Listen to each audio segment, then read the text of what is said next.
Hello, welcome to this KinesicMouse tutorial video. In this video I'm going to talk about mouse button configuration. So we will dive into the mouse button settings of the KinesicMouse and see how we can adjust mouse button control. So let's go to Settings, Mouse Buttons, and there we can see our click switch menu is still on.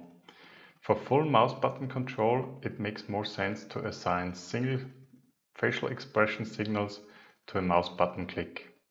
So for this tutorial video, I'm going to disable the click switch menu, as we are going to use the second mouse button mode where we have direct control over the mouse buttons. When we enable this direct mouse button control mode, you can see that the signals down here become active. We can now choose single facial expressions to be assigned to the single mouse buttons. So as you can see, I have now chosen some signals for the mouse buttons. For my left click, I have chosen my mouse smile, for my right click, a cheek puff, and for the double click, a mouth pucker motion. So let's unpause the KinesicMouse and see how that works.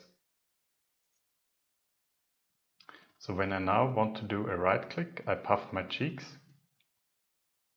and when I do a left click, I smile, and when I want to do a double click, I puck my lips like this. Back to the settings.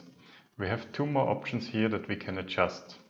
The threshold slider, please watch the tutorial video on signal adjustment for the KinesicMouse. And the last one, the split checkbox. The split action will determine how the mouse button click behaves to the signal.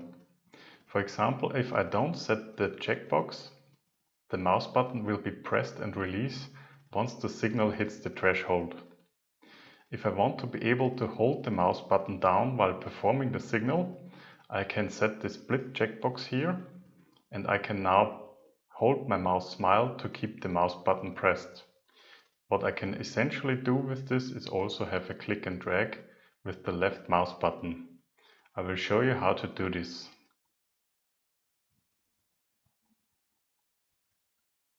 So as you can see, while holding the expression, the mouse button is pressed down and I can click and drag this icon to the right.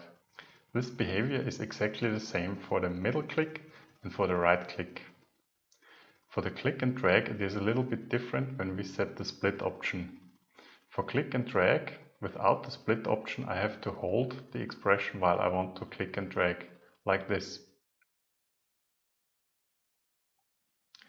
If I set the split action for the click and drag, I have to perform the facial expression twice, like this. Now I can drag the icon and open my jaw again to release it. So this concludes our tutorial video. I hope you could find all the answers to the mouse button configuration topic. If not, please use the KinesicMouse user forums for more questions. Thanks for watching and see you in the next video.